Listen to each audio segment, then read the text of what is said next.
இந்திரா காந்தி ஒரு செல்வாக்கு மிக்க இந்திய அரசியல்வாதி மற்றும் இன்று வரை இந்தியாவின் ஒரே பெண் பிரதமர் ஆவார்.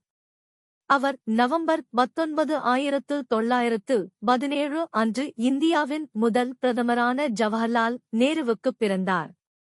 காந்தி 1966 முதல் 1977 வரையிலும், மீண்டும் 1980 முதல் 1984 இல் படுகொலை செய்யப்படும் வரையிலும் பிரதமராக பணியாற்றினார். அவரது வலுவான தலைமைக்காக அறியப்பட்ட அவர், பசுமை புரட்சி போன்ற குறிப்பிடத்தக்க கொள்கைகளை செயல்படுத்தினார், இது இந்தியாவை தன்னிறைவு உணவு நாடாக மாற்றியது.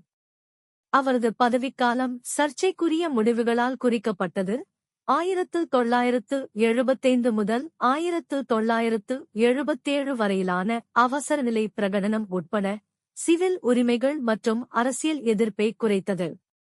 1971 இந்தியா-பாகிஸ்தான் போரைத் தொடர்ந்து வங்காளதேசத்தை உருவாக்குவதில் இந்திரா காந்தியும் முக்கிய பங்கு வகித்தார்.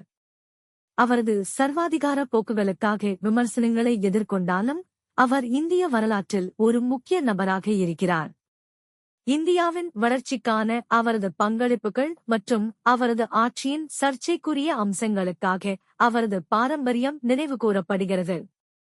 அவர் அக்டோபர் 31, 1984 அன்று அவரது சொந்த மெய்க்காப்பாளர்களால் படுகொலை செய்யப்பட்டார். இது இந்தியாவில் பரவலான சீக்கிய எதிர்ப்பு கலவரங்களுக்கு வழிவகுத்தது.